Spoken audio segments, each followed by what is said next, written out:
हमें, आपको, हम सबको ये पता है कि कॉस्मेटिक सर्जरी का आंतरिक सुंदरता से कोई लेना देना नहीं होता है।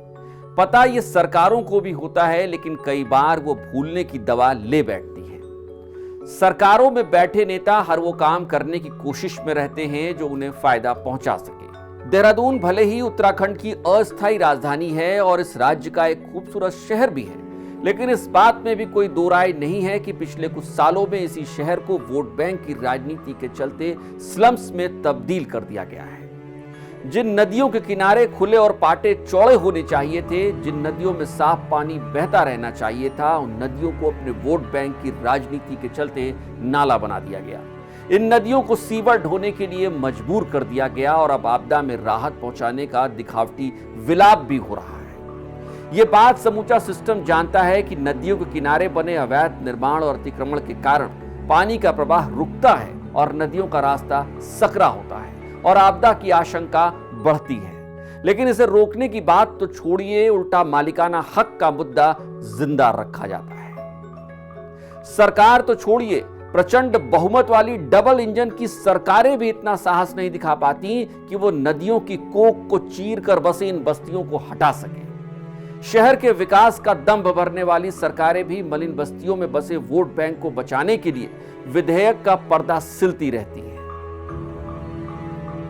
खुद को उत्तराखंडियत का पैरोकार बताने वाले नेता भी पर्वतीय इलाकों में गिरते पहाड़ों के वीडियो बनाने के लिए दौड़ते रहते हैं, लेकिन देहरादून की मरती नदियों के किनारे देखकर उनके मुंह से एक बोल नहीं फूटता।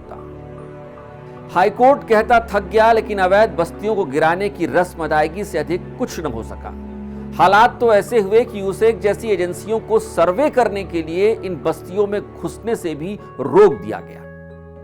दून की पहचान से जुड़ी नहरें, लीची के बगीचे, बासमती के खेत प्रॉपर्टी डीलरों के लिए पैसों की खदान बन गए और नेताओं को अपने नए फाइनेंसर मिल गए।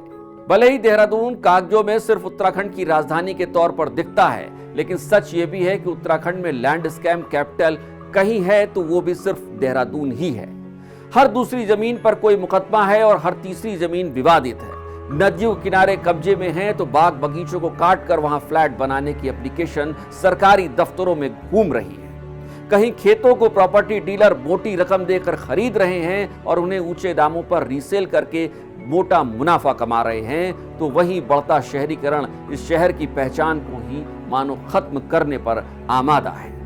इन अट्टालिकाओं, फ्लैट्स, प्लॉट्स, विलाज, यहां तक कि सरकारी इमारतें और यूनिवर्सिटीज ने देहरादून में नदियों का रास्ता रोक रखा है। जिन रास्तों पर नदियों ने कुछ सालों तक चलना छोड़ दिया, नदियों की उस जगह पर नेताओं ने अपने वोटों की फसल लगा दी है।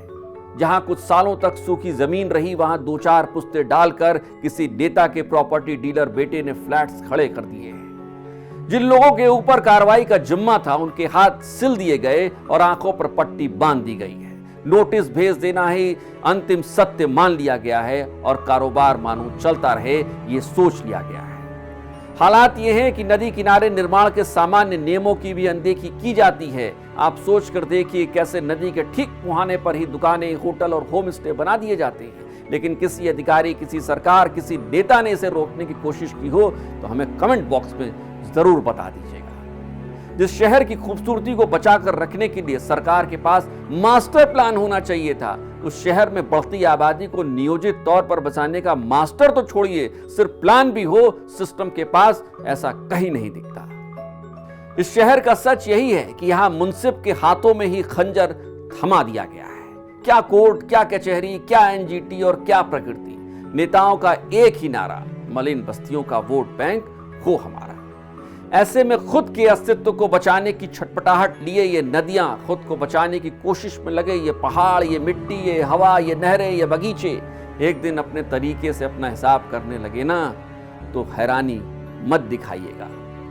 ये प्रकृति है, हिसाब करेगी जरूर। नमस्कार।